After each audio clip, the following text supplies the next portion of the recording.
Hey folks, how's it going? Welcome to week number 5 of the Fundamentals of Horse Speak Winter Webinar. And I am Laura Wilsie, here with the luscious Mr. Peckman. He's been preparing. Well, people do like to eat them, but not after you meet Mr. Peckman because he's just the sweetest little guy. And we introduced him to our friend Mr. Feltman that has left the building. Let me see, Feltman. One of our great customers, Miss Donna, made Feltman. And so in honor of Mr. Peckman. Isn't that great? Peck doesn't like it. Peck doesn't really like it very much, but we do appreciate the little gift of Mr. Feltman that he rests over here on the desk. So anyways, to get serious now, this is very serious horse speak. Yes. So this morning I wanted to share my experience with you because it was epic horse speak in action. With my horse Jag, she wanted to hang out and lag behind the rest of the herd as they got out of the pen and went up to the grazing area. And I was like, oh, let me give you some like hay shavings and the leavings. And she was really enjoying that. And Rocky was about 50 feet away and he was having a nice roll. And all of a sudden she stopped and looked up and I looked over at Rocky. I was like, he is beckoning her and saying, basically, listen, girlfriend, let's go. We need to go eat hay with the rest of the herd. And it was just really fascinating. Like he couldn't move on to go meet up with the rest of the herd until Jag left with him. So because he is the ruler of the herd and he wants all his ladies together and make sure that they're all safe. So it was really neat to be able to watch him like just hang out and wait for her. So we're really excited about what Sharon has to offer y'all today. We're really going a little bit deeper with horse speak and hope you're all really enjoying everything that you've learned thus far. And we can't believe that this is almost over. So Heidi's going to go over a couple of things with y'all, and then Sharon's going to come on and teach you week number 5. All right. Thanks, guys. He's so attentive. He's like staring at you all tonight. Yes, at 1 o'clock he was just sleeping. So anyways, one of the things that Sharon and I have talked about is the fact that if the more horses you can watch, the better. So if you have the opportunity to watch a lot of horses, you'll start to see more and more of what this webinar has brought you. We're getting great questions in from you guys, so that's really neat. Some of you have 1 or 2 horses that you're able to play with horse speak and you're running into things. The horses are saying things to you. Some of which you're understanding and you know how to respond now and you're getting really good results. So please keep that feedback coming because it's really great for us to follow you through your personal journey. If you don't have a larger herd, we also encourage you to maybe go somewhere if there's a large riding facility around that keeps horses, you know, in a herd, fairly in a natural setting. That will really help expand your ability to encode and decode horse speak language. One of the things that I'm really blessed to be able to do is to go to Bitterroot Ranch every summer and teach a retreat. And they actually raise Spanish Arabians, but they have a herd of about 200 horses there.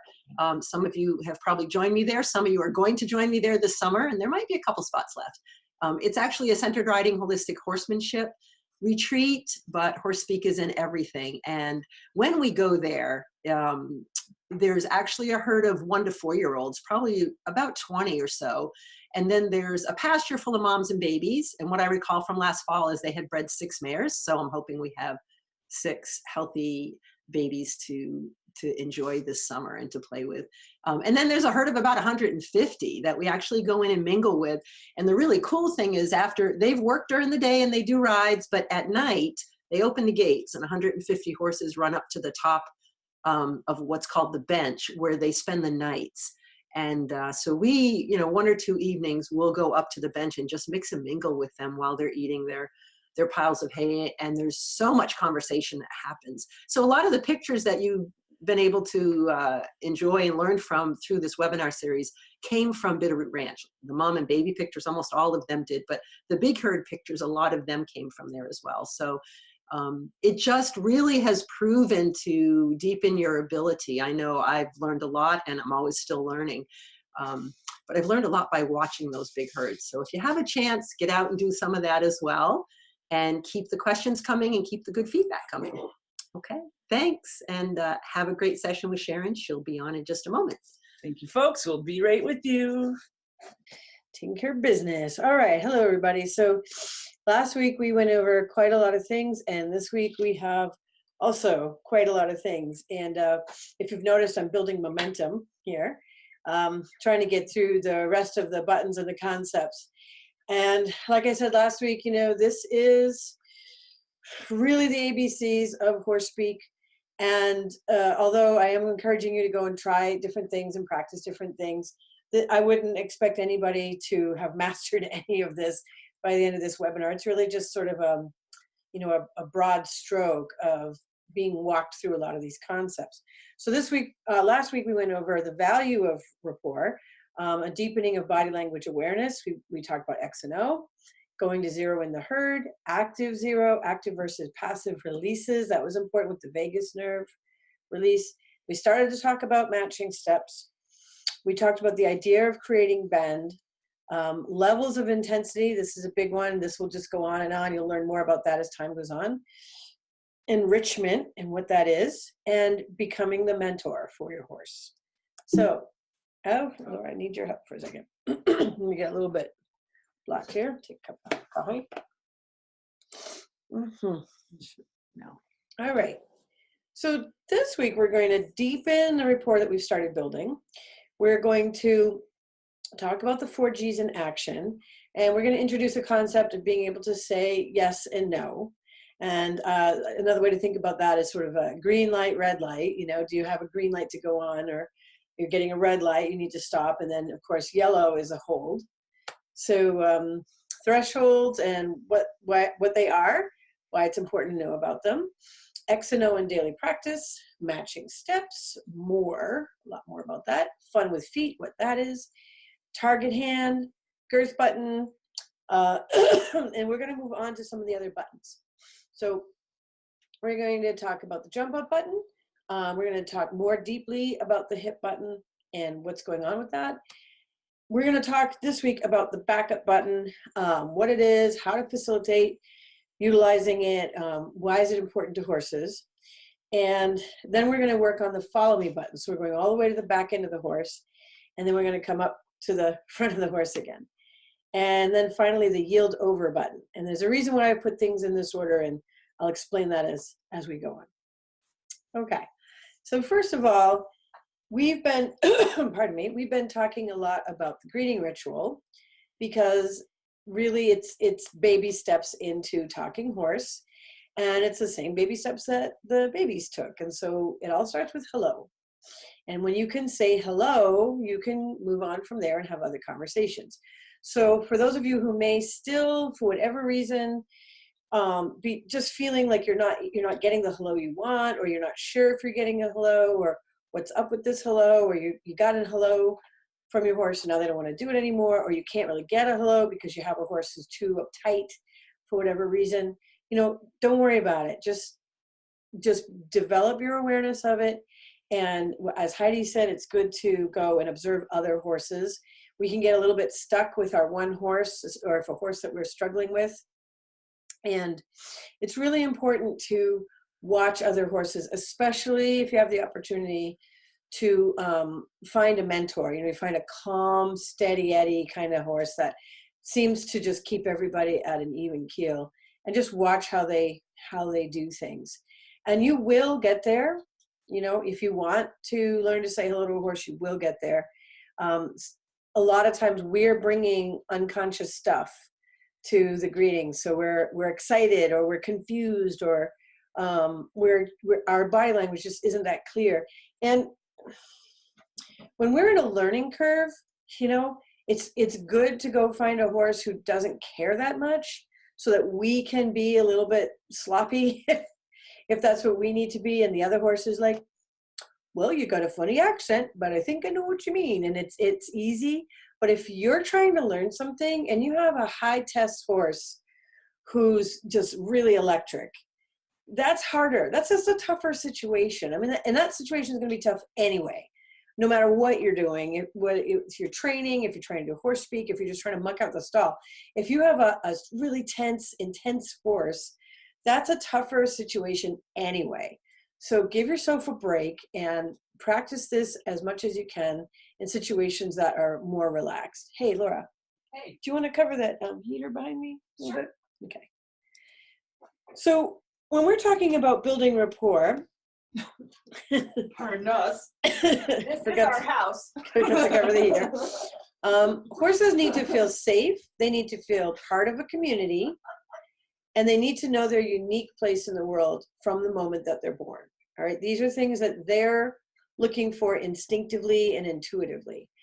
This is stuff that the mothers teach the babies so many things, and this is the pattern of awareness that the horse needs to develop in order to have a comfortable inner emotional world and be a relaxed and comfortable animal to live with.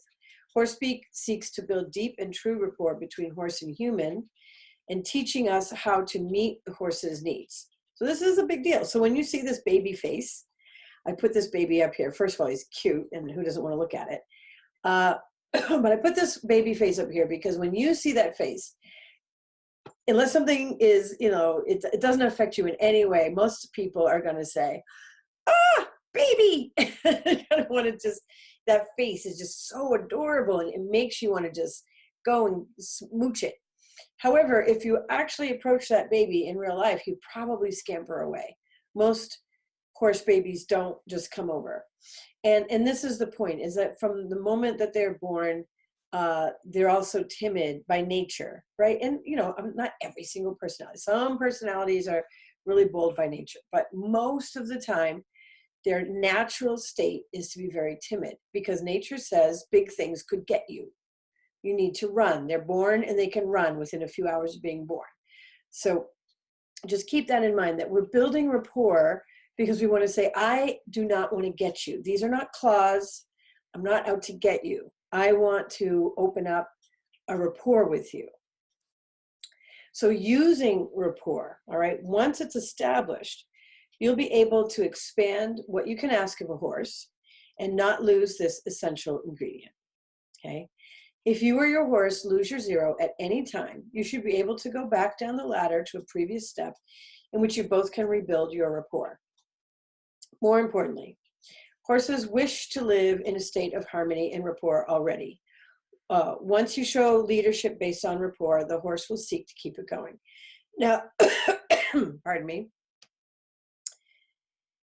Most of my experience in the world as a trainer was about modifying aberrant behaviors. So there's a part of training that's preparing for a certain set of skills, like you're going to do jumping, or you're going to do reining, or you're going to do dressage, or you're going to do whatever you're going to do. And so that requires certain skill sets, and that requires repetition, and there's standards to all of that stuff.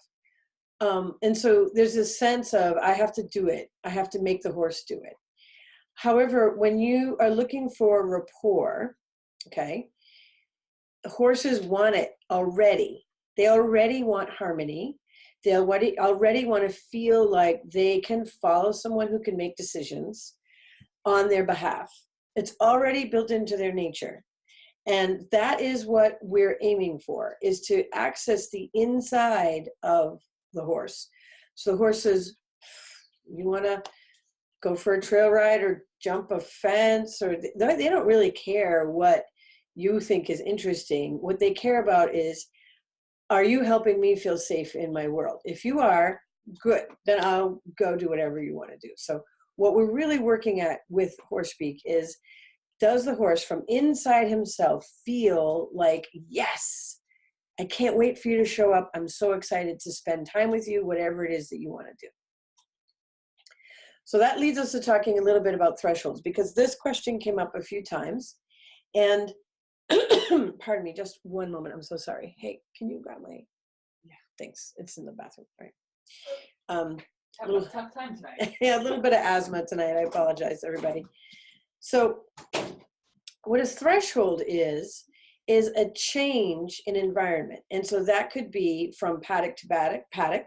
This could be from inside the stall to the outside the stall, to the barn aisle, to the front door of the barn, to through the front door, to the driveway, to you know, and on and on and on it goes. So a threshold is anytime there's a shift from one space to another space. Now remember way back earlier, I talked about horses being map makers, okay? So there's a primary map maker who's calm and centered and like, I know where we're going, but all horses kind of make these maps of their environment in their head, and they know what they think are safe areas to be in and what they think are, you know, maybe sketchy areas to be in. Pardon me for 1 second. Okay. The thing is that from a horse's perspective, any edge between this and that could harbor a predator, because in nature, that's typically where predators like to hide out.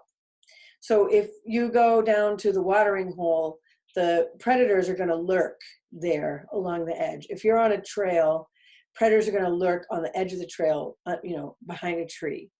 And in real life, this is what happens. So just because we tend to have them in an environment where that's probably not going to happen to them doesn't mean Mother Nature isn't working and saying it could. You never know, it could. So instead of just saying, oh, you know, crazy horse, why are you being so difficult in the drive? It's just the driveway. You walk every day. But if they go out and they go into that X when they're there, they're saying, ye gads, this is a threshold. So that's part of why we're building so much rapport, because if you're a leader that they trust to follow, you're saying, I've got that threshold. I will watch out for you. I'll make sure there's no boogeyman. All right, nothing's going to get you. And that leads us into how to say yes and no. So last week we talked about X posture and O posture. And this week we're going to say a little bit more about what that means, both in our body language and in theirs. So in their body language, if they're in a low O and it's relaxed, which includes blinking and includes relaxed lips. And if you look at these horses on the left, their eyes are droopy, the ears are floppy sideways, and the lips are also, mouths and the lips are also droopy and relaxed. So all those expressions are part of a real O. If you have a low head, but the ears are stiff, the eyes are not blinking, and the mouth is not moving, this is not an O face, okay? Or some horses I've even seen just almost close their eyes like they don't want to open them. So that's when you're starting to have a frozen horse. That's one of the 4 Fs. So that's a horse who's trying to keep it together, trying to stay low, but something's really going on for him. So you're really looking for an O posture that has a deep relaxation in it, and that's your yes. Okay, if a horse does that posture in relation to another horse, they're saying, yes, this is acceptable, this is good, this is okay, we don't need to talk about it, right? Everything's cool. And in my book, I call that sharing space. Now, a big X posture at another horse, like you see on the right, you see the horse swishing his tail really big, and the other horse has got his mouth real crinkled up, and he's lifting his head way out of the way because he doesn't want to get, you know, kicked by that. So who knows what their conversation had been, but the one in front with the tail swish is saying, no, I don't want that. So when you're having an X posture in the horse, they're going into alert, alarm, hypervigilance. If you're getting an X posture in the tail or the hind end, you're also getting a no, or it's unacceptable, or resistance, I don't want it. And I want you to be aware of the fact that if a horse swishes his tail really strong and loud, something in him is feeling defensive. Okay, so there's, I've heard people actually call it things like the horsey finger and whatever. And you know, it's kind of catchy and stuff, but I feel like that puts us in a, you know, a sort of a field of contest with them. So I try not to say stuff like that. Instead, I would say, well, he's feeling defensive. And he's feeling defensive because he's that kind of horse who gets defensive easily, or he's feeling defensive because something I'm doing is making him feel defensive. So either way, I don't want it. Either way, I don't want him to feel defensive. So a lot of what we're doing today is how to recognize a no, and how to also have a no for yourself, so that you can, I don't want a horse to escalate to the point where he's so defensive that I'm looking at this. I don't ever want a horse to do that kind of tail swish with that kind of wide leg, expressive X posture towards me, right? Because that's dangerous. I don't want it. So before you have your yes and you have your no, And so let's say green light, this is a go, red light, this is a no. And then we have a hold hand, which is our yellow. So hold is pause. Everyone stay in their bubble. No one cross the threshold of someone else's bubble. And it's a way to call timeout. All right, it's also a way to say, okay, things are getting defensive, let's reestablish the bubble. So if you're having a horse who is getting defensive and you've practiced your hold hand and you put it up and they start to go into the X and they start to get defensive and you do this and you've practiced it when things were good, okay, they see that and they say, okay, I can hold it together. I'm not liking what's going on, but I'm not going to escalate any further. And I have had that happen a lot of times. So I'm not saying you're going to go out tomorrow and go, hold. The horse is going to say, yeah. You know, you have to practice this stuff because we need to know how to do it with the right timing and feel, but it does exist. Okay. So X and O in daily practice. And in this picture, you have this woman is in there's a lot of horses around, and some of them are in their deep zero, yes, relaxation with her. And then this one horse is coming in and like, oh, sniff you. And I wouldn't say this horse is trying to be aggressive, but he's not welcome. She's not looking at him, making an O, drawing him in and saying, yes, please come here. I would like to engage with you that way. So this is where you say no. So your X posture, you can have a movement. Okay, this is really important. I've talked about it before. Your palm up is a hold it. I don't want anything. You don't have to go, but don't come any closer. And also, I'm not going to come any closer. So it's a promise. I won't come any closer, but you don't come any closer either. Whereas changing to this, pointy fingers is more of your X. So this is now you got to go. You need to move out of my space. Okay. So it's really important to know the difference. If your hand comes in and you do this and your fingers crumple, that's not an X.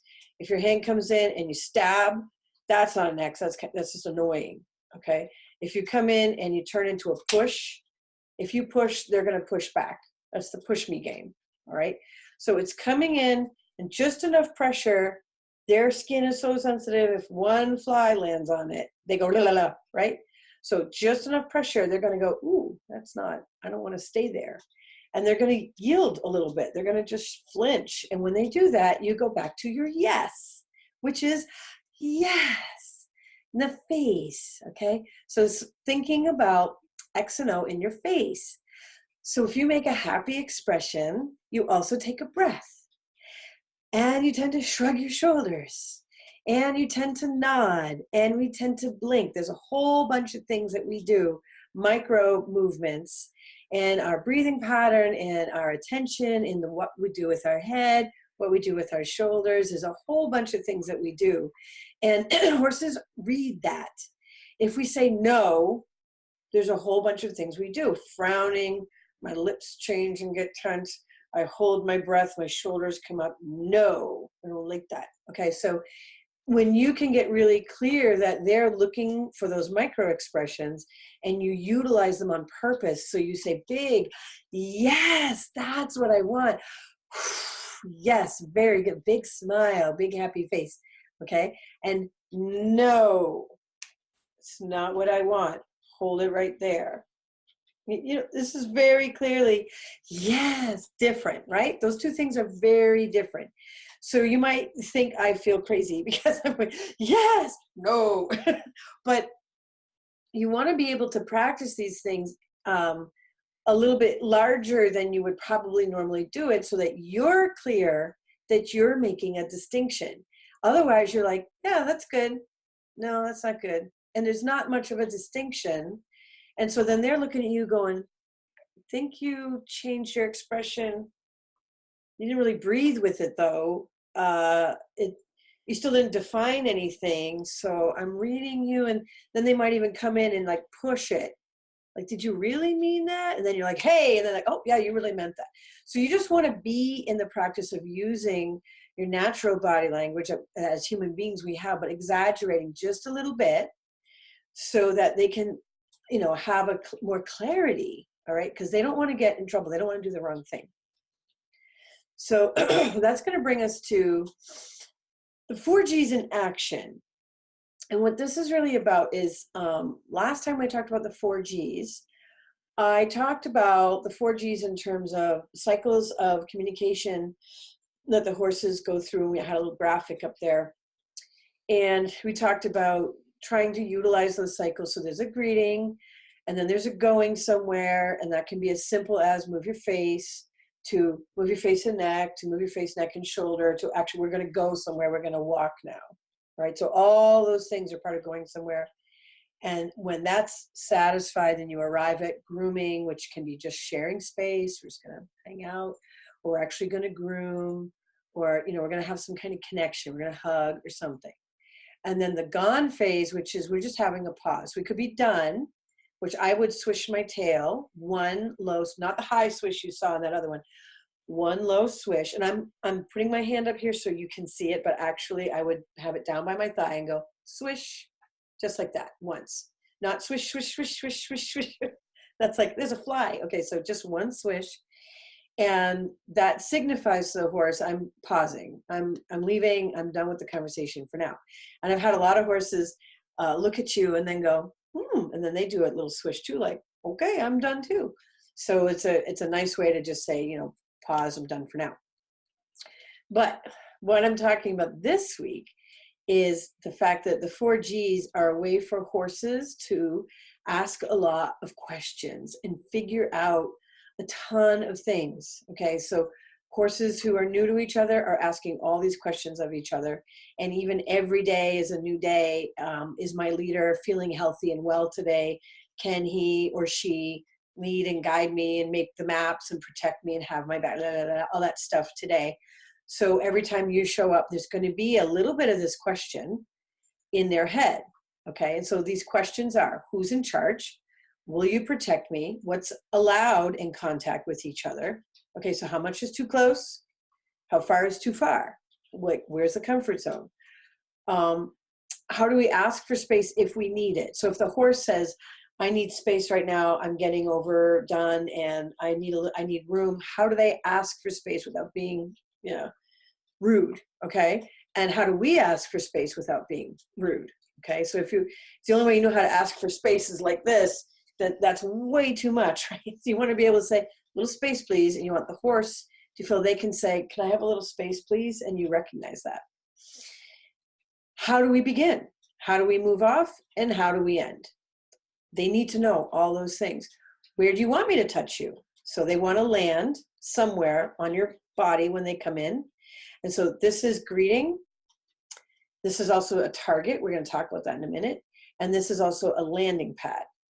Okay, so when your horse is comfortable and you're comfortable, which means your knuckles need to be consistent and firm without being strong and punchy. Okay, because if you're like, and if you keep your knuckles by your body like this is not a place for them to land. This is, I don't know how to define my bubble, and I want you to come inside my bubble and touch my knuckle. And that will make them crazy because they're like, no, that's not right. I don't want to be invading your space. So then they'll invade, and they'll invade more and more and more to kind of make a point. See, it doesn't feel good. So make sure that your knuckle is always away from your body, to the side or to the front or to the side. But you got to make an effort to keep your knuckle away, to be defining your bubble of personal space. And once you're good at this with your horse, you know, yeah, you could just put, hey, you can come here, and that's fine. You guys have worked it out. But if you have a horse that is young, that they're fresh, they're in rehab, they've got issues, they're high tense horses, whatever, you don't want them just crossing that line, because that doesn't set up safety for your body or their body. It does not make their body feel safe either. So this is a landing pad. What level of intensity do you want to work at? So if you show up and you're always here, you know, and you're like, why won't my horse go to O? Okay, so you're setting the standard for the level of intensity. You want to have enough of your X posture to say, I'm here and I'm in charge. You don't want to show up like, hi, I guess I could lead you. Okay, you want to have enough of your X in your shoulders to say, hey, I'm here. And now that I'm here, your world is great because I've got it covered. Okay. But you want to not be, I'm here and you're going to follow me, right? Because that doesn't feel very nice. So it's kind of the same stuff that we're looking for. When all that's cleared up, do you want a hug? Can we relax with each other? Could I go take a nap? So once all of these levels of questions have gone through by the horse and they feel satisfied with the answers, then they're going to sink into, okay, well, what kind of connection can we have? You know, I'm kind of itchy. You want to take out the brushes a little bit? Or I was kind of thinking, you know, they might even I've had horses look at the riding ring and say, we're going to ride. I've had horses look at the trail. Are we going to go for a ride? So they just want these things answered. Okay, so start thinking. Take this particular page. You're going to get it in your handout and take it out to the field with you and realize they're always asking these questions until they've got them answered. And if something comes up on a particular day, they may be asking one of these questions on that day because something new happened and now they need a question answered again. So here's a couple of horses that when they're first meeting and they go through a lot of time moving together and they're kind of high intensity horses. They did a lot of fast movement, but they've got working for them, bubbles, bend, target nose. So where I have a target hand, they have a target nose. So the nose. So if the nose changes, that's out in front of the core. So if my nose changes, my core is going to change. All right. My girth is going to make that around.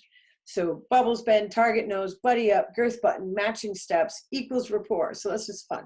And when you have all that stuff down, then you're going to have a lot more fun moving in harmony with your horse because you're going to be able to hold all that in your mind in a really natural way, like driving a car. You don't have to think about driving a car anymore. You just drive the car.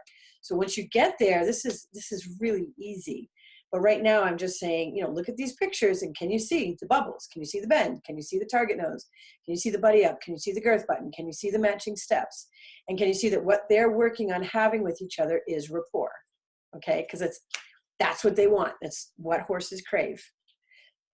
So we're going to slow it down and talk about matching steps. Herd unity depends upon horses being in rhythm with each other. Horses listen to each other's footfalls to determine what is happening around them and how to stay in step. A horse can hear another horse step left or right, firm or soft, slow or fast. So they hear all that, and I believe because the hoof is cupped, that it's a receptor and it's feeling vibrations, right? Because like things that are cupped like that are receivers. And when you're near a horse and there's a lot of movement, you can feel it through the ground. You can hear it. We can hear the sound of horses. I've had horses get loose and sounds like thunder. Nope, it's the horses are loose. You know? So we hear those sounds too, and it gives us information, but it gives them exact and specific information. So if you're in the middle of a herd of 20 and people are kind of, you know, they've kind of rounded out because it's a lot of big space, and you've got 5 horses to the right and 3 horses to the left and a couple horses up front and a couple horses in back, how do you know when it's time to turn left?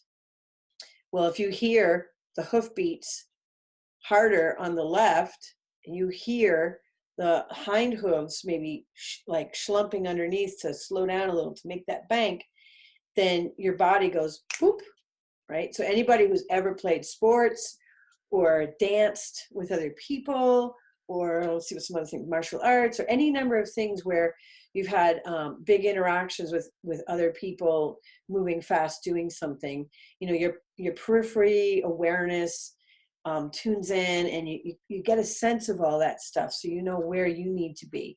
So they have that, and they use the sound of the hoof beats as one of their things to tune into. So it's really important for us to find our own feet. Okay, so matching steps is find your own feet and match the rhythm and the cadence and the stride of your horse first, all the way back to mirroring. Match them first before you start to change it and make it yours. Okay, so when they're matching steps, they are literally practicing rapport. And just look at these pictures. I mean, look at all the knees raising at the same time, and whether they're going fast or slow, they're matching and they're mirroring each other's bodies in every way, including the footfalls. Okay, so it's really important to them. So for us to slow it down, because I don't know about you, but I can't run 40 miles an hour like a horse can. So I need things to go slow and fit my body type and work for me. And it happens to be that horses also have fun with their feet. Okay, so when you can pick your foot up and leave it in the air, or lift it and bend over like a bow, or touch, I'm actually with the gray horse there, I'm touching his backup button and he's lifting his leg higher, right? Because I'm not asking him to back up, I'm lifting my foot, but I'm engaging that. And so he's tucking and lifting higher. And then the black horse on the bottom, we're crossing feet. And so she thinks this is fun. She loves that. So if you have a horse who is kind of a high energy horse, right?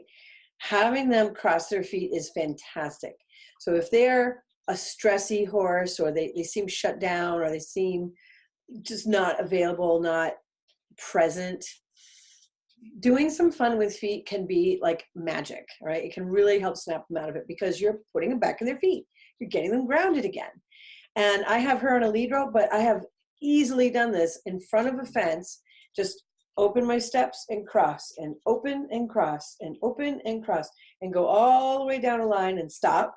And I have a yes face. I'm like, isn't that fun? And then I'll open and cross and go the other way. And sometimes I've had horses just stare at me and look at that. And then all of a sudden they'll really, sometimes they'll even like walk away and come back and get back in the position. So I'll do it some more. And then they go, cross my feet? And I have the yes, cross your feet, wonderful. And then they're like, oh, that's fun. That's really cool. And before you know it, they're crossing their feet all the way down the fence, and so am I. And then I maybe will turn and we'll do matching steps, and I'll walk all the way down here and stop. And then I'll cross my feet and turn around. We'll walk all the way down. And then they're like, oh, now we're doing buddy up and we're walking together. And so it's a great way to have a horse on the other side of a fence, so they're free to express themselves. Just start to get grounded with you and to say like, wow, you have some interesting ideas, and you know how I, as a horse, need to move my body. This is really fun. This is interesting. And what else do you have to say? So to those of you who maybe feel like you have a horse who's hard to reach, go to the feet. The feet are fun. And even some really sort of stoic, shut down horses have opened right up and gone, no, that's cool. I like that a lot. And as you're practicing fun with feet, you could do it over the threshold. So at the threshold, instead of worrying about the threshold, okay, I blew away the boogeyman, I stroked the vagus nerve, I relax, and then I might get down into my feet and go boom, boom with my feet. And they go, what are you doing with your feet? And I go, I'm going to step over this threshold. I'm going to pick up my knee really high, and then I'm going to take a step. And I'm going to stand there, and they'll go, me too, one step. So you do one step at a time, but they're with you, right? Their feet are following your feet, and it changes from what's out there, what's out there, what's out there, to what's down there, which brings them in contact with you. So now we're going to match all that together, and whew, it's a lot. So we talked a little bit about target hand last time. So now I want you to think that if your hand is moving, because this has been your greeting knuckle, where your hand is going, the horse should want to go, okay? So if you have a horse who's too mouthy for whatever reason, you don't have to have it right next to their mouth. You could just have your hand out in front, like you can see the bottom picture there. And what you want to be thinking of is their eye is following your hand. Okay, so they're aware of it, and wherever your hand goes is where you're turn the key, come to me, where you're drawing their attention. Now, we've talked about bending, so I included a couple of different ideas on this slide. We've talked about bending the go-away face and the neck. We talked about bending it away and towards last time. So in these pictures, I'm bending her away and towards, and I'm including the shoulder. Now, the reason I have not included bending the shoulder button and moving that front foot up until now is because if you have horses that are in a contest with each other and one drives the other one away from the front end, you can get a roll back, that other one go, yikes, and roll back and take off. But you can also have this horse here say, hey, I'm kind of offended by that. Why did you nip at me? I was moving, I was giving, because sometimes they do just get grumpy with each other. Woke up in a bad mood that day. So what we don't want to do is accidentally come across like I'm driving you away and you've got to get out of my space. And that's what, unfortunately, I've seen a lot of people do. They don't mean to. They're not trying to. They don't even know they're doing it. They're just like, oh, move his shoulder. And the horse is like, what did I do? Why are you sending me away? Because in horse language, if I've bent you away and sent you, I said, go. I don't want you in my bubble at all. So that can be confusing for them if we haven't learned how to calibrate ourselves quite yet, and we're still a little bit too pokey, or we're still doing some of that stuff. They can say, gee, I don't know why I got in trouble. I don't know what I did. So when you're asking for the shoulder button to go, this is so key. This is why I brought matching steps and fun with feet into moving the shoulder button. You are focusing on matching steps and fun with feet with the front end, okay? You can later on translate that to the back end, but right now just focus on the front end because that's what we're working with. And in the top left picture, I've aimed my fingers at go away face, go away neck, go away shoulder in the air. Okay, and she knows that because we practice. And so she's bending her neck, her face, her neck, and that shoulder, and she's gonna bring that leg across, and that's easy. You can see she's not stressed about it. And then down at the bottom one, I'm using my target hand and saying, now bend all those buttons and come around me, okay? So the reason that it's so vital to be careful with the shoulder button is you don't want to trigger them to feel defensive. You want to say it's just movement, just move your foot, and then the yes face. Good, you moved your foot. Because your X, right? You want to have the right level of X. You don't want to be wimpy, like, please move your foot. That doesn't feel like it, they should move. It makes them feel like your X isn't very good. And you want to have the right O and say yes when they have moved. Okay, and a lot of people get the movement and then nothing happens.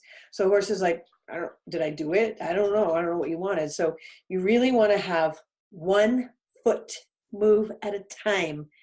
I know this seems like paint dry sometimes, but if you want to deepen that rapport, 1 foot at a time, because we've already spent time building up the buddy zone at the shoulder, okay? So I want you first to identify shoulder as a buddy up place so that when you do start to move the shoulder, you're not translating it into a drive where they feel defensive. And if you do have sort of a natural alpha horse, they might be like, hey, what are you doing? And so you want to just 1 foot. Good, you did it. Okay, let's do it again. Good, you did it. And if you do it third time's a charm. And I got to say, anything you're trying to do with a horse, do it 3 times and then quit. Okay, 3 times, then walk away. Let them think. There's something about that 3rd time that they really go, okay, I think I understand you.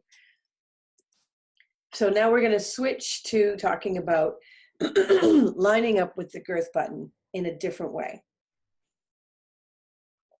All right, if you've been able to get a soft bend in the neck away and towards, and now maybe even the shoulder, you should be able to work towards connection at the girth in a deeper way. If your horse is defensive, or when you ask them to do something with the face, the neck, and the shoulder, they sort of scramble. Okay, that's a different kind of defensiveness. It's like, what do you want? What do you want? What do you want? I'll do it. And they sort of, and they do a lot of stuff. That's not present, and that's not listening to you. So go back to some fun with feet. Get them anchored. Get them listening to you. And once you feel like you can move to the girth, it's actually the whole line of that area of the body. So it's not just one button, where some of the buttons on a horse's body are very specific, like it's just this spot. The girth button, when they're babies, they have their eye low, so it's lower on the rib cage, but it's really that whole line on the rib cage. So this hand in this picture, the woman who's holding her horse, she has it higher. and that's fine. Now, if your horse can't tolerate you holding the girth, they twitch, they itch, they flinch, they get a face, they dance about it. Don't put your hand there. Just wait. Go outside the bubble and put your hand 3 inches away, 6 inches away, right? A foot away. How far away do I need to be before you're okay with it? You're looking for a breath. You're looking for them to go into their O, lick and chew, blink their eyes, relax the ears, and say, oh, okay, you just want to connect with me. Because for a lot of horses' lives, the girth is, you're going to cinch them up. That's where the cinch goes. That's where the billets are and all that kind of stuff. And you're going to get on and you're going to use the girth with your heels. So a lot of horses' lives, they've gotten a little bit defensive about that spot. And you're going to translate that now and say, oh, actually, I want to be one with you there. Okay, so some horses might be like, really? So I need a minute to think about this. So just go slow with it. If you can't touch any button, then don't. Linger your hand on the outside. Find the comfort zone. Eventually, over time, you should be able to get in there and do one long, just like the vagus nerve, you should be able to do one stroke and step away. Okay, horses like to go stroking downhill with the fur. They don't like this. That's not soothing. Okay, if somebody did it to you, it's not soothing. All right, and a lot of people don't know, and it's a huge palette of animals, so I can just scratch it anywhere. But that's really like, it creates a lot of tension. So the other thing about this is if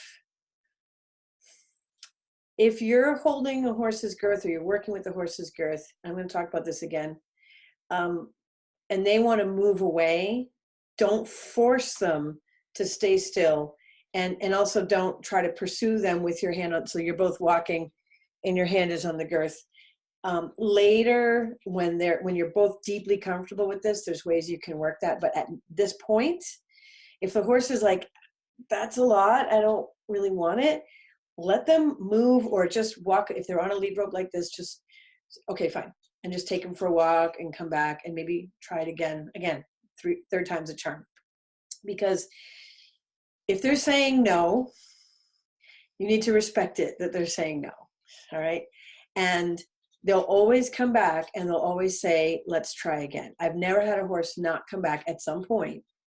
Even if that day was not the day they couldn't do it, the next time I saw them, they're like, they've even lined up, hey, girth, we didn't do it last time, I'm ready. So if you can give them a little space to take a breath and be warmed up and be ready, the more likely you are that they're going to give you what you want sooner, okay? So here we're talking about activating the girth.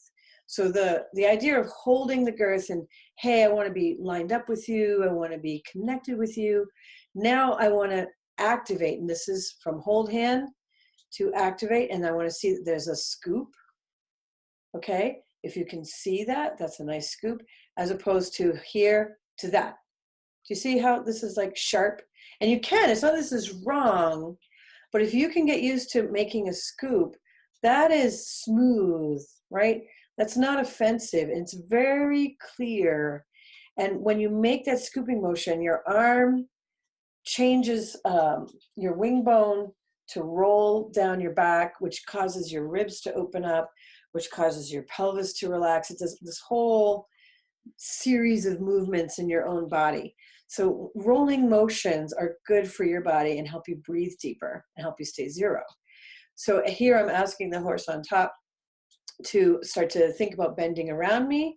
And at this moment, he was actually saying, oh, I could do that, but I could also go sideways. And I was like, sure, we can do sideways if you want. He wanted to practice.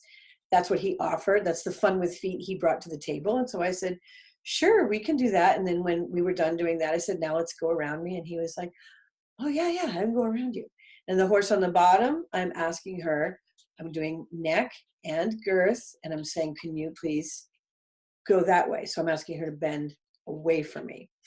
And again, this is where I say, so I'm at liberty with the horse on the bottom. So if she starts to move away and she gets out of range with the girth is way away from me now, I'm now facing the hip. I'm facing the jump up. We're going to talk about that in a minute. Don't follow. if you ask them to leave and they start leaving, plant your feet and don't move, because you don't want to accidentally trigger them to feel like you're driving them away in a way that makes them feel defensive, especially if you're at liberty. So if you ask them to move and they move, let them go. And if you watch mentors, like Laura was talking about Rocky with her horse Jagger this morning, when Rocky sends a horse ahead of him, he'll get behind them and drive for a few steps, and then he'll stop. And then that horse is going to walk several paces and finally make some kind of circle, some kind of half circle even, and just acknowledge him, look at him, and that's when he bobs his head and says, okay, that's good.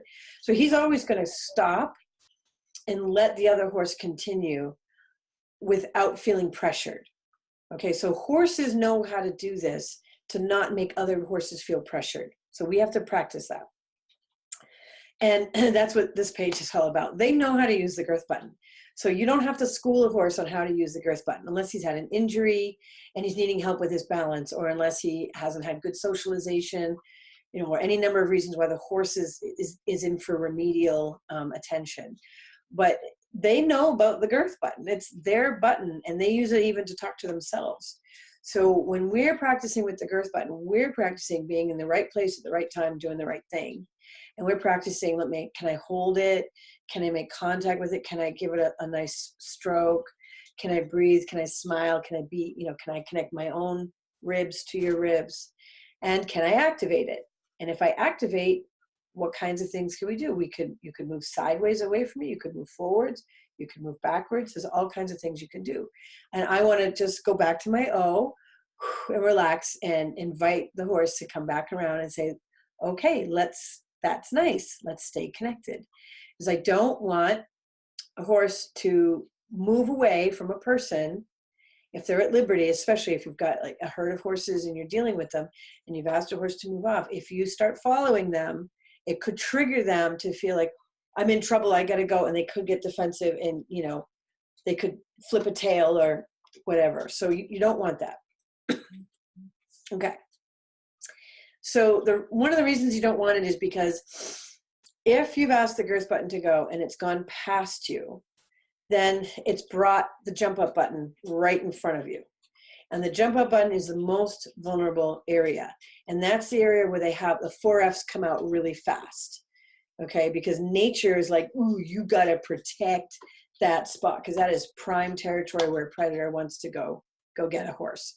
So as soon as you're passing the jump up button, and get all the way to the beginning where I was saying reverse round pen, can you put your hand up and walk all the way around a horse without causing them to leave, without causing them upsetness or to feel like they have to move? If you can make a whole circle around a horse and they don't move, then you've got a good thing going with all their buttons. So now draw your attention to the fact that if you can make a reverse round pen all the way around, linger when you're aiming at the jump up button and be like, hold that. Hi, how do you feel about me being in connection to your jump up?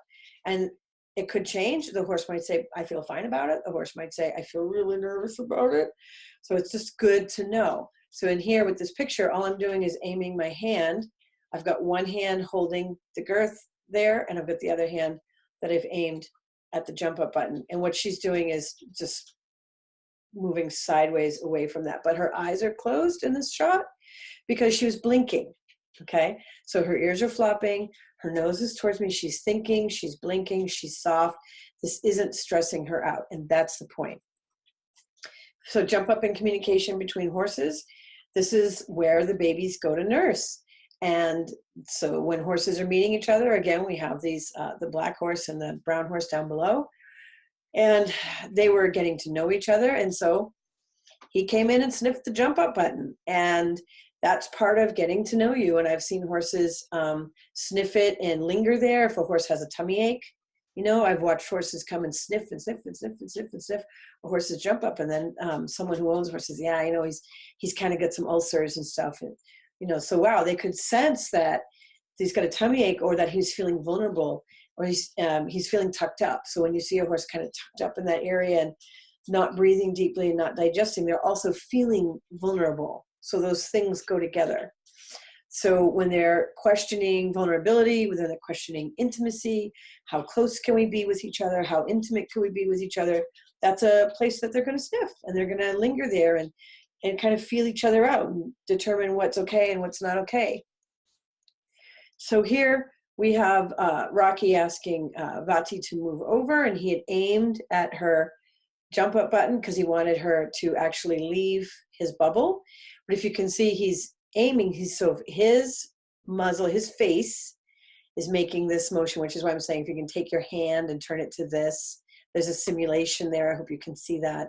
But his eyes blinking, right? So he's not staring and I'm gonna bite you. He's just, you really would like you to move, but he's blinking because he's not stressed about it. And she's doing it, so he's really not stressed about it. He doesn't need to make a big point about it. She's doing what he asked. And if you look between her front legs, her hind legs are like crossing over. And I mean, she's taking this very seriously. She is moving out of his space, no problem. Her head is low. She's chewing. Her eye is soft. She's like, oh, I didn't really want to leave this hay pile, but okay, you asked me to, so I'm going to do it. So the jump up button is capable of making sharp turns. It's capable of tucking and lifting. So in certain riding disciplines, people want to activate it because they're asking for the barrel to move sideways, or they're asking for a tuck for like lifting the hindgut for collection, or they're asking for a spin, or there's all kinds of reasons why that button is useful for shifting the navigation of the horse into a different kind of balanced alignment with their body. But for our purposes, just be friends with it. Okay, don't try to use it yet. Just be friends with it. Make sure your horse is comfortable there. Okay, so we're shifting back. We're keep going down the horse. And we're talking now about hold hand. Okay, so we're holding the hip. And in the bottom picture, I'm showing her what that's like and how to hold the hip and how to create a soft connection with the hip button, because we don't want the mare to feel defensive, okay? And one of the things we were using as a tool was the enrichment of hand grazing. So if a horse is going to have some sensitivity and there's a conversation that they're maybe not that comfortable having, or there's a spot on their body they're not that comfortable with, then if I can take them hand grazing, take them to have some enrichment, or do this while they're eating their hay, unless they're, if a horse is food aggressive, then this doesn't work. But if a horse is comfortable with you being near them while they're eating, then this is a great way to say, hey, over lunch, let's talk about it. Just like you might take a friend and say, let's go out for a cup of coffee and talk about this. All right. So there's something enriching coming into the horse so she can linger longer with the conversation that she maybe otherwise wouldn't be so comfortable with. So once she's hanging out with her at the top and she's just pressing her hand and she is practicing just a little long, low stroke down the hip just to say, I'm with you, I'm with you, I'm with you. And this, in this area, is to say, I've got your back. I will protect you from behind. Now, it doesn't mean the horse thinks you're actually going to kick a coyote if it shows up. They're not like literally thinking that. But you're saying, I'm aware that you need to feel safe from behind. Let me help you. That's what's important to them. And in the top picture, notice that the horse has turned her eye and her ear sort of curved around so she can see her girl. So she could be turning the other way, but she's not. She's turning this way. These things are significant. They're always significant. Nothing is without, thought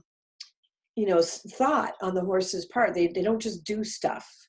So she's turning slightly towards her girl. She's like, I see you. That's good. That's nice. I like that.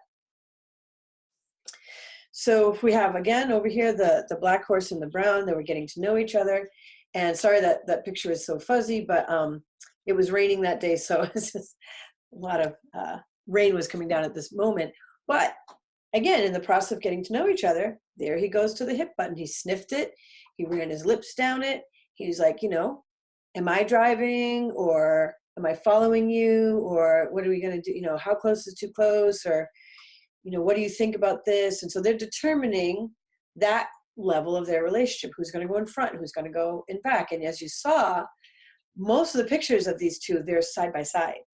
So neither of them ended up being a very good leader or follower for each other.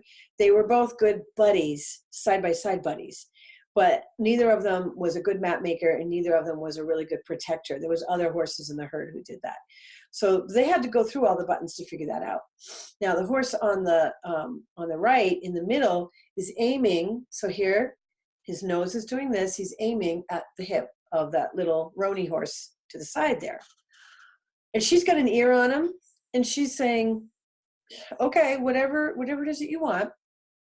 Now, I don't know if he wants her to move faster forward or to move over, or he's saying, I'm going to go here. Like if he's going to take up that space and he's like, don't kick out, I'm going here.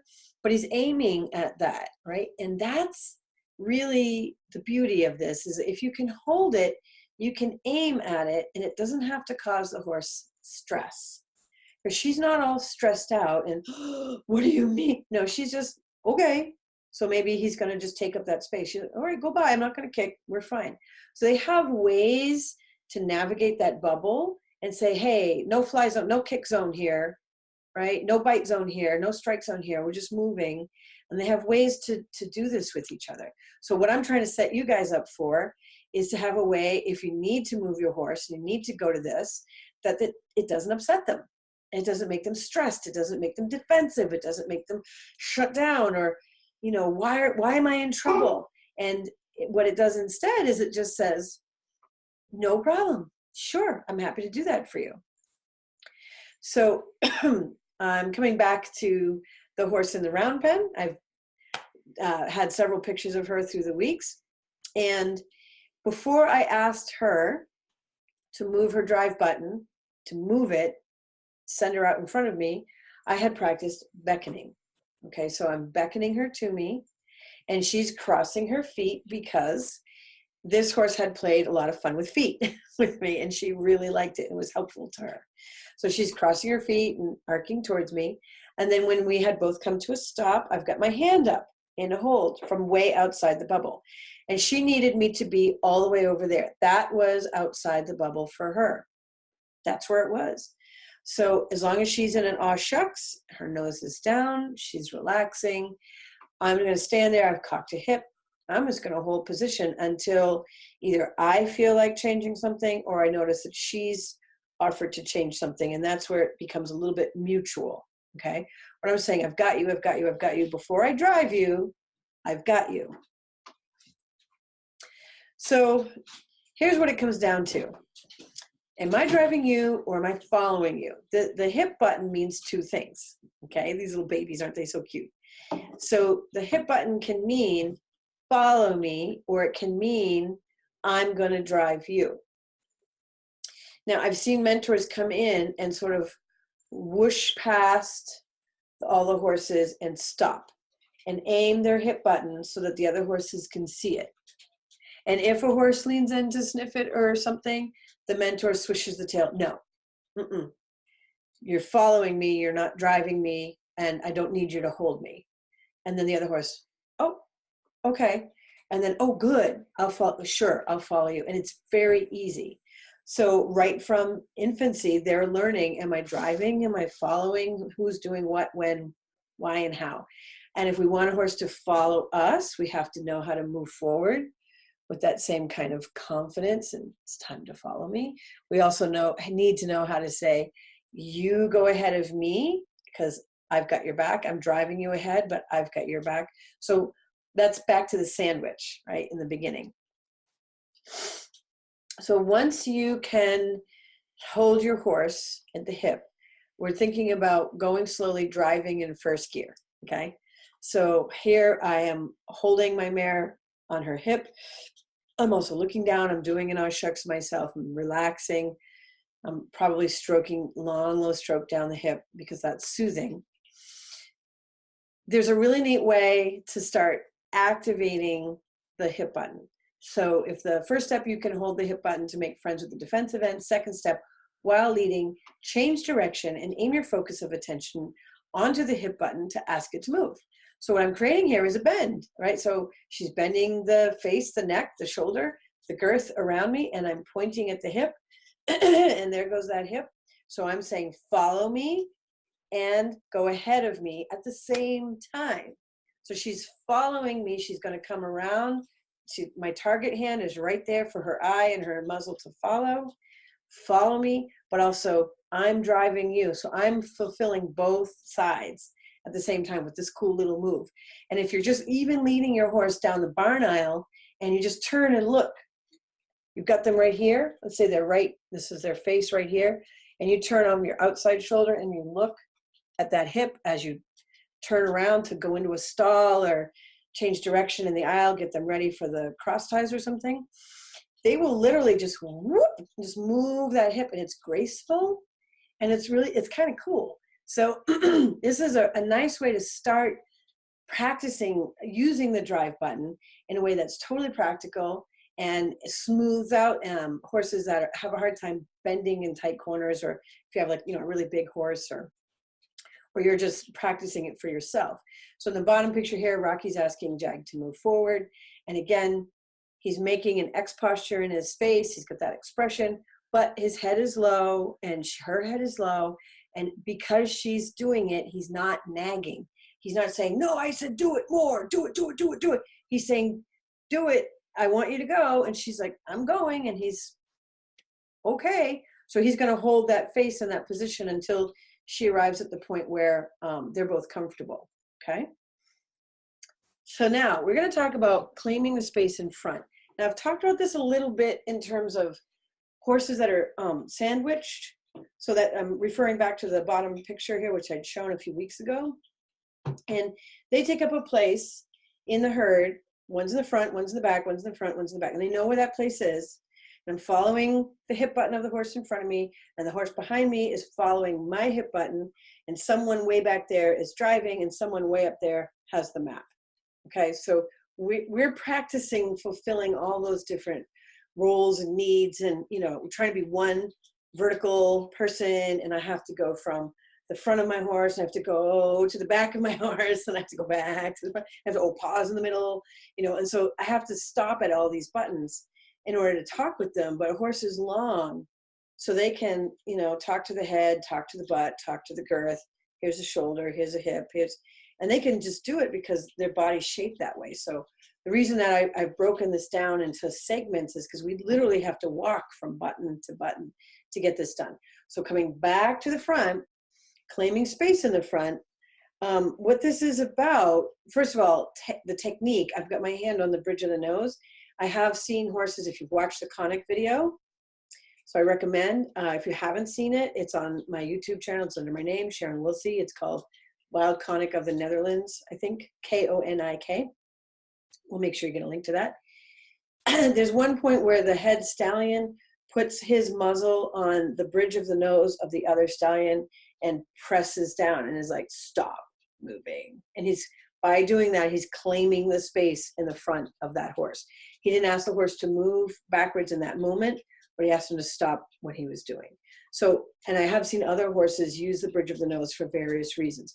So it's okay to use the bridge of the nose to ask for space in the front. Now, psychologically, claiming the space in front means I want you to trust in my guidance. I'm in front. Don't run over me. Don't push through. Don't walk over the top of me, and don't try to go get in front of me. Okay, so a horse in the lineup has already come to that agreement. Well, we have to use our hands and our vertical bodies with just our two little legs, and we have to do something at the front of the horse in order to make that happen. Because as I said, we have to travel up and down these buttons in order to have all these conversations. So what this conversation is important for is things like thresholds. Okay, so if you reach a threshold and the horse is spooky and their instinct is to run, if you've claimed the space in front of the horse, you've already said, hey, you can't run over the top of me. And if I turn and face you, I need you to back away slowly from the situation.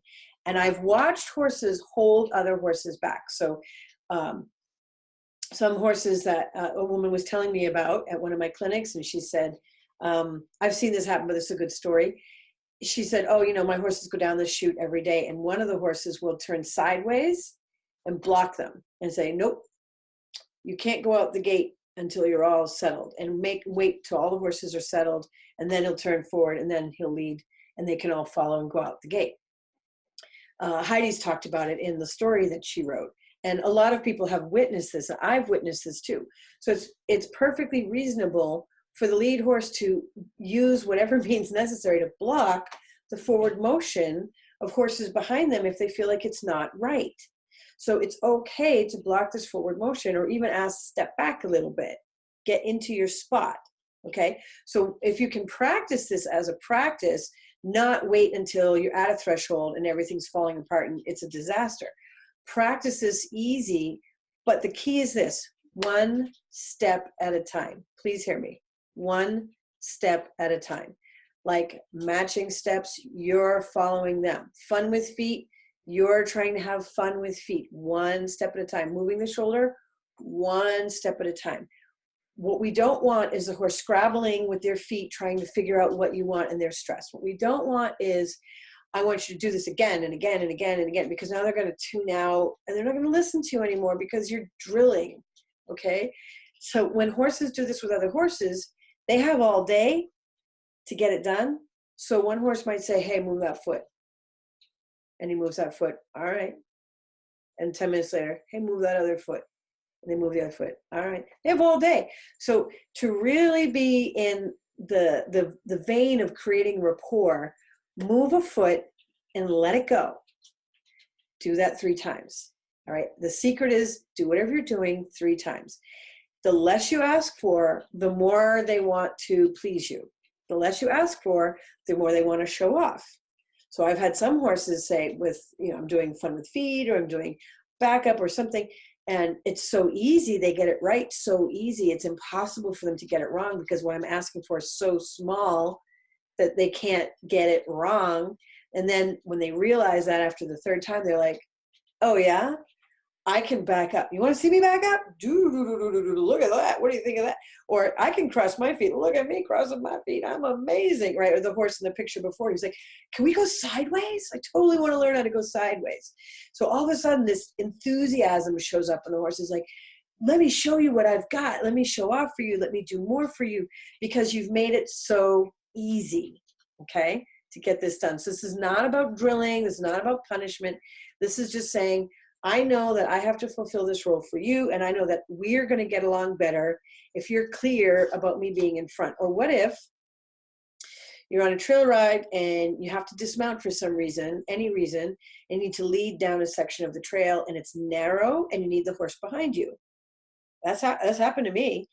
And you need the horse to lead from behind, but you've never practiced that before with this particular horse. If you turn and use the bridge of the nose and say, hey, I own this space, you're going to have an easier time having them not try to push into you from behind. So horses use the backup button. All right. And in this picture, he's asking her to back up with her front foot. That's all he's saying, just front foot backwards. And she does. So they're both chill. They're both at 0. And either he's going to make space for her and she can bring that foot forwards, or he's going to make another face at her and she has to actually move backwards with the other foot as well. That depends on what he was after. But it's a simple request. He's aiming at her backup button. She's moved the foot backwards. No one is stressed out. So when we're aiming, the backup button is exactly where the meat of the shoulder meets the leg. So there's a triangle point there. And where the orange button is where it is. And it's really, this is a specific button. Some of the buttons are kind of like this big, but this one is like this big. And when you find it, most horses will tickle. So when you touch it, most horses will go, it's very ticklish. Some horses are numb, but most of them will tickle. So if you touch it, they're inclined to, it's ticklish. They're inclined to move backwards. So in this picture, I'm aiming my eyes at the hip. I'm using my core and just my driving fingers towards her backup. And so she's backing up nice and easy. We're also in step. So my steps and her steps are together. I'm in enough X for her to see it. Now, what's tricky about this picture is I took this picture specifically to demonstrate that your core can do this. So she is not as round as I like a horse to be for the therapy backup. But I was doing this picture to show, you know, if your core is engaged and you know what you're aiming at, this is so easy. It requires no effort whatsoever. Okay. So this picture, I'm actually rounding my back.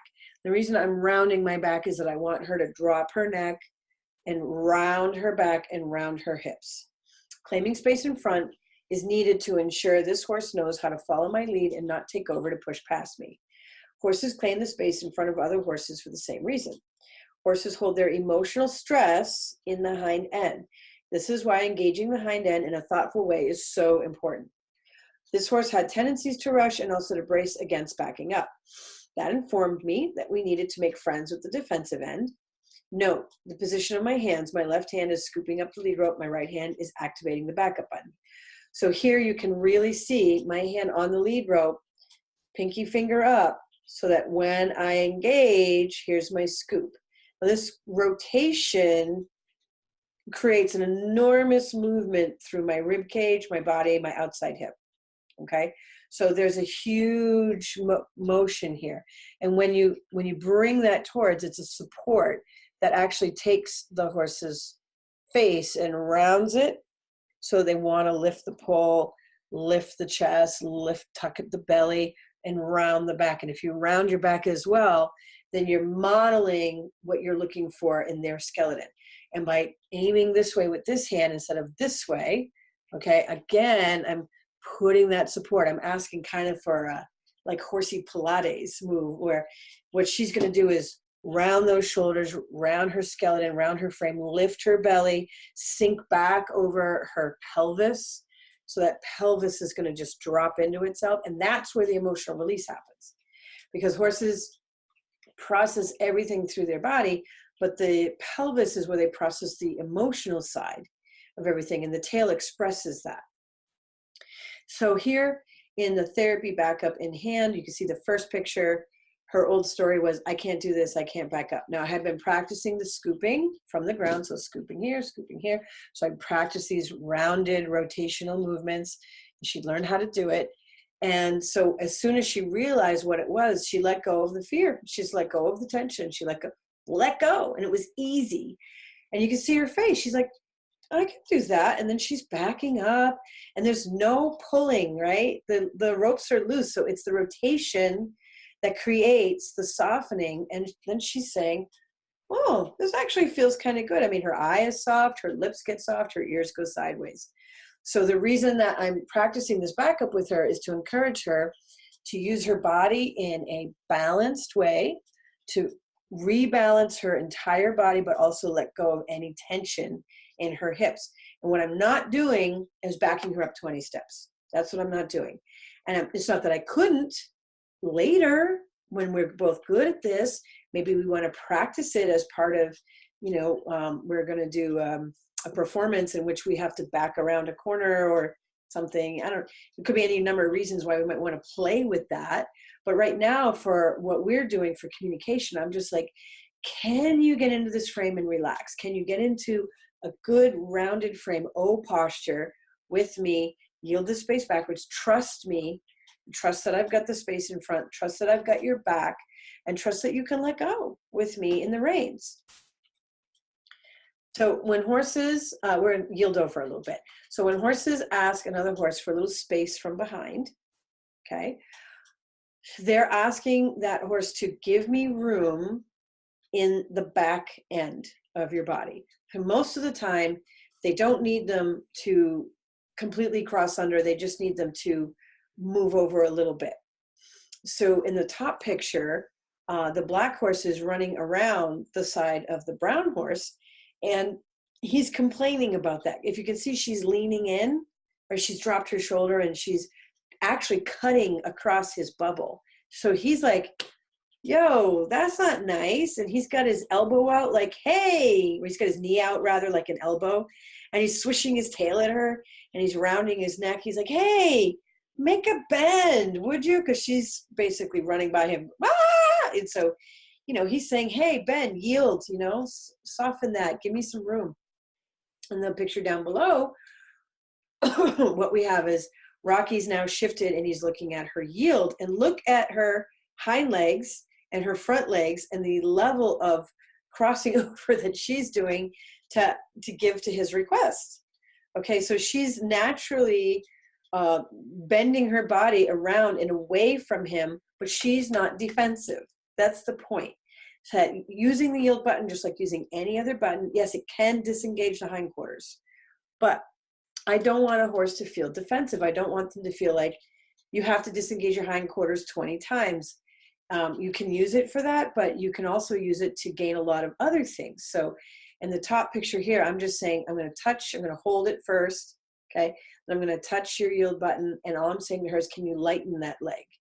Right? Can you just take the energy and lighten that leg? Because I want you to feel soft and relaxed about that hind leg before I was to maybe pick it up and pick out a hoof or something. So she's just practicing lightening that leg. She can't really go anywhere because she's right next to a fence.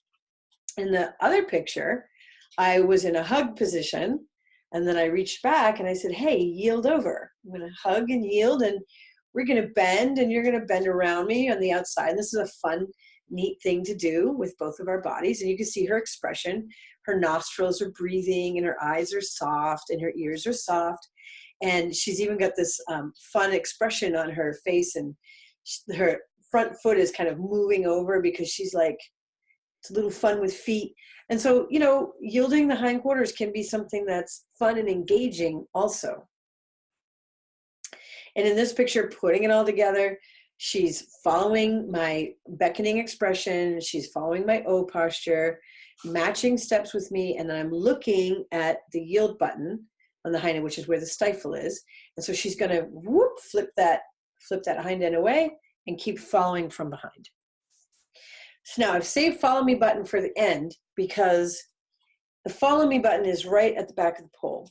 And a lot of horses who are head shy, or it's hard to put a halter on, or any number of reasons, that going to put your hand on the pole, there's so many horses that go into an X posture and they don't like it. So that's why I've saved it for the end. So if you've been able to get through all those other buttons and hold them at least reasonably well, you should be able to come back and try holding this one. And this one is also a sensitivity button. It's mommy uses it with the baby when they're first born, and they nuzzle them there, and they might put a little pressure there and encourage, you know, babies when they're first born, they don't know what's going on. So I've seen mothers use it and kind of try to get them to follow a little bit. So it means follow me, but it can also mean follow me into relax, time to take a nap.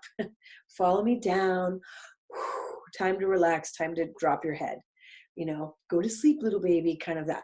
So if you can put your hand there, slide it up and do the vagus nerve release, do some rock the baby. Once they start to drop, you can start to cuddle from that area. You can go up and down the mane. You can stroke this way down the mane or that way down the mane. A lot of horses like your hand coming right through between the ears this way. The vagus nerve comes around the face, downhill. So you can reach down, go across the friendly button. Long, low strokes. Not this and not this. Not just breathe out, stop, breathe out, stop. It's a really sweet thing to do. And they just sometimes just go limp in your hands. It's really lovely. So I wanted to show that now. And on a practical level, the follow me button happens to sit right where the back of the halter sits. So if you can practice a little rock the baby through the halter, you're accessing that point. So horses that have a hard time relaxing or leading, or they get stressy, or they're really high-headed, this is a great way to start to use that. And again, like last week I talked about using some yeses and nos in your head to say relax that. So now we're doing it manually, and I'm giving you some other tools to help create a calming sensation. Whenever you have issues with the head of a horse, my best advice is to practice being in the buddy up position, to practice then asking for a hug or being in the hug position. So you go from buddy up to bringing your hands forward and turn the key, come to me. And here what I'm doing is I'm just blowing away the boogeyman. I'm just looking out for her. And she's choosing to bring her head around into the hug for me. So when you can get a horse to say, you're you're there for me. Let me hug you. All right. And the hug position becomes easy and lovely and a nice thing to do together, whether or not I've got my hands on your face or you're just bringing your nose to me. Okay. That's the best way I know to start easing into helping horses that are head shy. And the other thing that you can do if they have, issues putting a halter on or something is use everything as everything else. So bring your halter in when you're greeting. Greet with the halter. Okay. Greet with the lead rope. Greet with the grooming tool. Greet with the fly spray. Whatever it is that you're having a hard time with. 1, 2, 3 with the greet. Take it away. So what have we done here? What we've done is go through the horse's body. So there and back again, a horse's tail. I hope you get the reference. And what horses do is they process information all the way through the body. They use their own buttons to talk to themselves. So they take in information through the face, process it through the neck, gulp, process it through the breath, process it through the belly, feel it in the hips. Tail goes up, tail does something to demonstrate the emotion, and then you'll actually see a ripple effect come back up to the face. So when they've decided what they're going to do, right, they have a reactive stage where they just do something. That's not a decision, that's just boom, reaction. When they've decided what they're going to do, they usually have a head nod. So that sometimes they'll put it all the way down, oh shucks, okay, and then come back up. Or sometimes they'll just, and a lot of times they'll put their head down and look away, go away, face to it.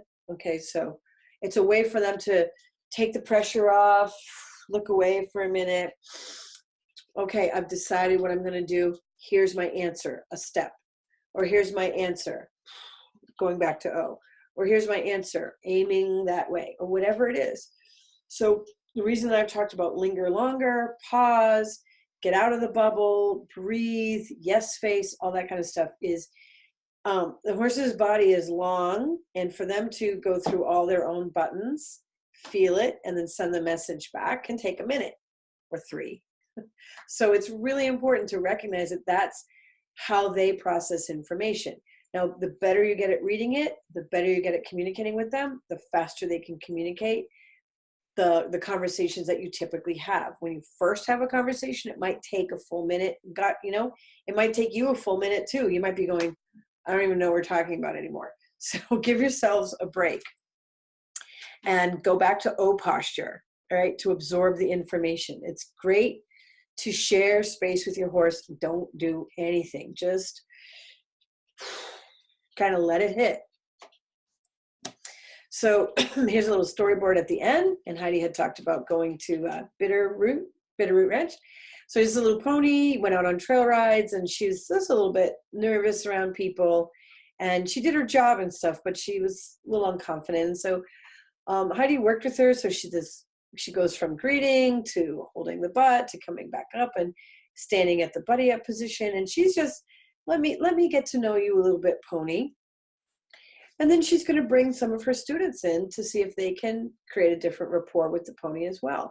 So the point of this is that once you are talking horse speak to a horse, you're setting them up to say, other people might want to talk to me too. Other people might be less scary. And, oh, maybe you don't know horse speak, but now I see that you don't know horse speak, but I see that you're not a threat.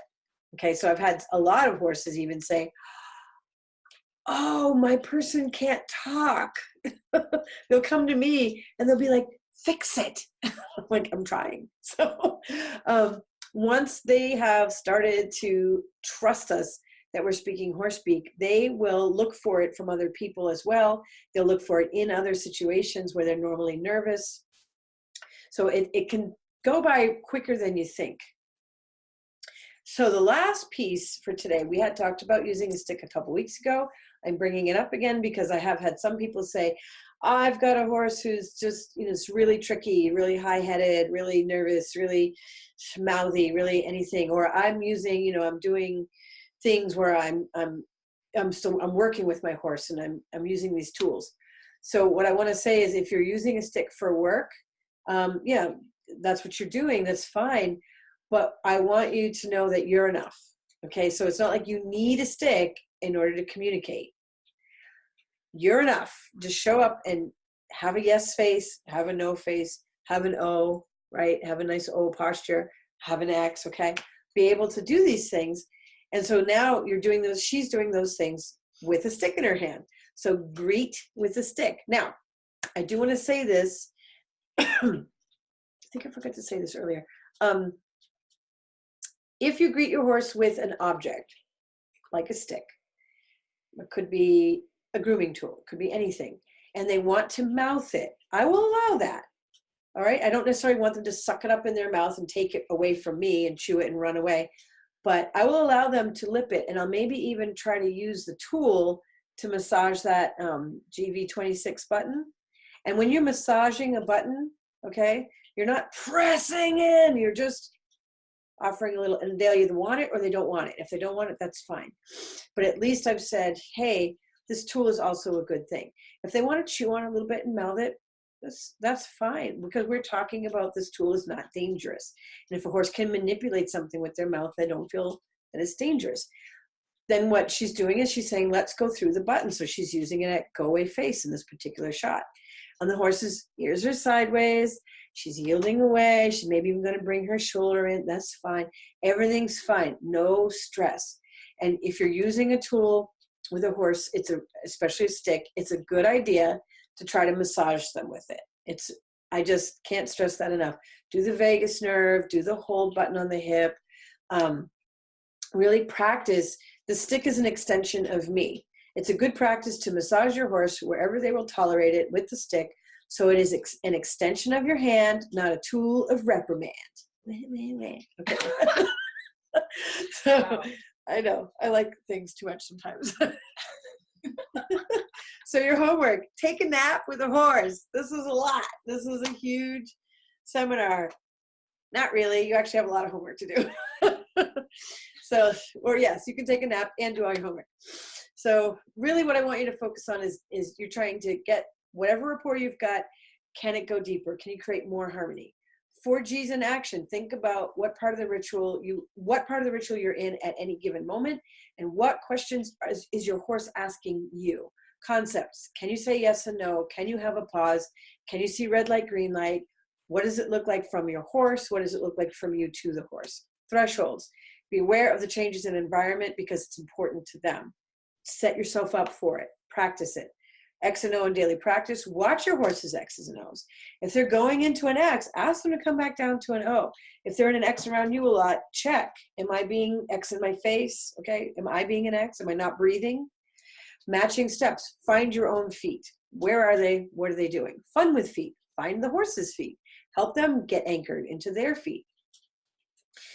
Target hand. Your hand, greeting, it's a target and it's a landing pad. All right. So if you're feeding horses and they're coming in rah, and they're overexcited, you might need to let that go for a little while. You can give your horses a treat, but just put it in a bucket. So it's fun and nourishing for us. We love to give horses treats. That's fine. Just don't hand treat them for a little bit if it's too much, because you really need this to be a communication tool, and it's so powerful as a communication tool. And you won't miss the hand feeding once all this other stuff is going in, because this is about rapport, right? It's about a deep relationship. Girth button, spiraling into that connection, right? Can you hold it before you activate it? Can you develop a new relationship with it? Hip button, who's driving in first gear and holding your horses, making sure that they know you've got their back. Backup button, backing up should be therapeutic, one step at a time. Okay, you can do one step, you can do it 3 times and then quit. Then you can go back and you can try it again. Okay, this is about the horse releasing tension, trusting you in the front, feeling relaxed with you. This is not a reprimand. Follow me button. Now that you've gone all the way to the back, can you come all the way back to the front and go to the back of the pole and create relaxation there? It's a big deal for them. Yield over button, easy does it. If you're using a lot of yielding in your training or whatever practice you've had, easy does it. Just really pay attention to the smallest try, because when horses do this with horses, they use it as a a tool to help them create a no-kick agreement. Okay, so I want them to not feel defensive about it. I want them to feel accepting of it. Okay, so we're going to move on to some questions. Thank you, Sharon, for such a great webinar. And we have about 10 minutes left because you gave so much information. We're going to time out in 10 minutes. So Mr. Peckman says, I want Sharon to hold me while we do these questions. Hi, Mr. So does anyone have their hand raised to go on live? It doesn't look like it. So we have a couple questions here. Just a second. I'm having trouble with the nuances of shucks between take pressure off, stay put, touches my foot, buddy up, or we are cool. I would have guessed that the mare in the round pen was asking for pressure off. Okay, so the mare in the round pen, and that moment in the sequence of what I was doing with her, because I'm standing with my hand at the hold, she's dropped her head and saying that takes the pressure off. Okay, so if I had come any closer and she'd started moving, then she would have been like, this is too much pressure, I need to leave. So as long as she was in an aw shucks in relation to me being also in a relaxed state, because I had my hip cocked, my core's off, my hip was cocked, I was deeply breathing, and I was saying, I've got you. So all those things were happening. So when a horse is doing an aw shucks, it's one of those things that they use it for a lot of different reasons. So it's kind of nuanced, but if they're dropping their nose to the ground, they're also feeling comfortable. Okay, so they're having a moment of like, this is good. So in that moment, that's what was happening there. Okay, next question. When having a conversation using the 4 Gs, it seems like you would continue it by going back and forth between going somewhere and grooming before ending it with gone. For example, when I had, hand graze my horse while I am pruning bushes, we go somewhere, groom by sharing space while I prune, then go to next bush, so go somewhere, and again, while I prune bush, we are sharing space, the grooming phase. Is this correct? Yes, and actually, while you are pruning, you're in the gone phase. So you're sharing space, but you're also done with the conversation. So you're sharing space, but you're not actively talking. So gone can be gone, done, I'm walking away, I'm done with the conversation, or gone can be a pause button on the conversation. We're going to do something else, and then we come back together again. So again, these things are new. This is a rabbit hole, right? There's so many nuances to this. So I'm just giving the basics. So if you're walking to a bush and pruning it with your horse and hanging out, that's great. How cool is that? So if the horse is hanging out with you and staying there, that's awesome. So you're just hitting the renew cycle. You're renewing a conversation. You're having a pleasant time. You're pausing together. So just think of it like that. There is a circularness, there's a rhythm to it. And if you've already found that rhythm, then you're doing it. So now you're just bringing it to your mind and going, oh, I think this is what is going on, okay? Looks like we do have Miss Chris, who I am allowing to talk. If you're unmuting your microphone, there you go. Can you hear me? Yep. Thank you. I love this seminar so much. Thank you so much. So a question I have, pretty basic, is so I know that we're not drilling the horse, and we're the very thing that you're having us do is talk with the horse, not make sure that they're always obeying us. So I get that part. So my question is, once we're using horse speak, should we still always try to be the leader? Is it confusing if we go back and forth in roles? So that last part, it was just, I couldn't hear you quite good. So it's confusing to go back when you're being a leader, when you're going to training, is that what you said? No, I'm sorry. I'm actually with my horse in the run-in shed. In the rain. Oh, okay. Now I can hear you better. So okay. Repeat so if you're going back and forth between different roles, so are we always the leader? Even though I know with what you're teaching us, we're not trying to be dominant, but right. We're still the leader when in all of your teachings. Yes. Is that the way it should always be, or is it confusing if we go back and forth? Well, for this stage of what I'm teaching, I'm helping people step into a leadership role that's not dominating. So that's why my focus is on it. And when you're in a deep rapport with a horse, I think that there's a time and a place, right? For the for the horse maybe to step up a little bit and say, hey, I have an idea. And then you kind of follow their idea. But for now, it's important for their sense of safety in the world.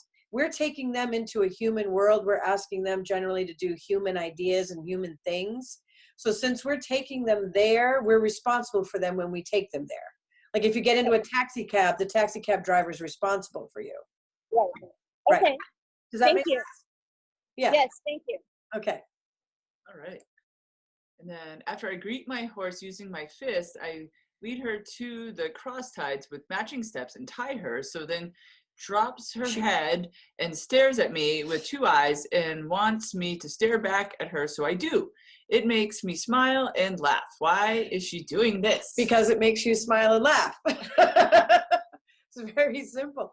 So she's enjoying the connection with you. And so she knows she can get you to do the happy face. And so she's encouraging you to do the happy face, right? So I know that sounds overly simplistic, but horses like us to be in a good mood. They really, really do. So if what she's doing is making you giggle, then that's what she's after. She wants you to giggle. So it doesn't surprise me. I've seen so many horses, really looking to have someone have a nice, happy, relaxed face with them. And as soon as they do, the horse is like, whew, okay, that's so much better. So, and we're actually going to send a link to the horse expression thing. We're going to connect you guys to a link about that, so you can see more about that. All right. So, is there any other questions? Yeah, just one more we have time for, and then we hopefully don't black out. So don't make it too fast. Too long. Excuse me. I was doing some mirroring, and she put her head down, so I did shucks, to which she mirrored by pawing, which was unexpected. So I wondered what I really said, or why she interpreted it as pawing was what I wanted. Okay.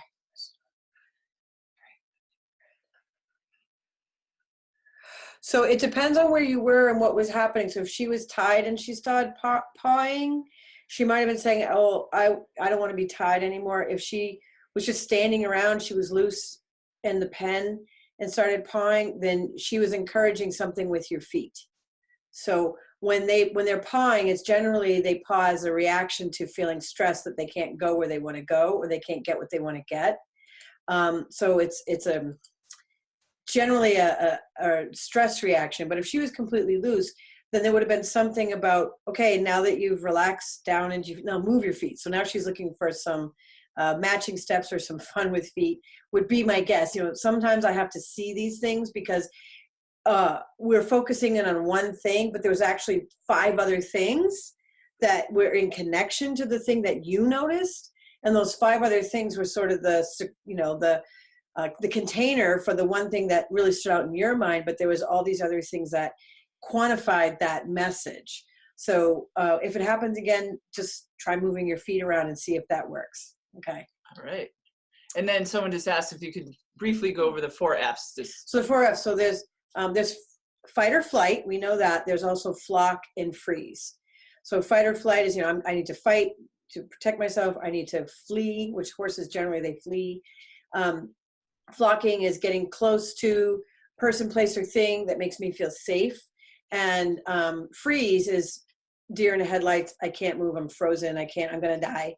And it's kind of a lot of, if an animal goes into a freeze mode too much, it can almost be like a PTSD where they can't snap out of it. So those are the 4 F's. All right. Excellent. Well, you guys got the bonus footage tonight. We almost went 2 hours. So hope you all enjoyed everything. And Mr. Peckman appreciates all his fans out there.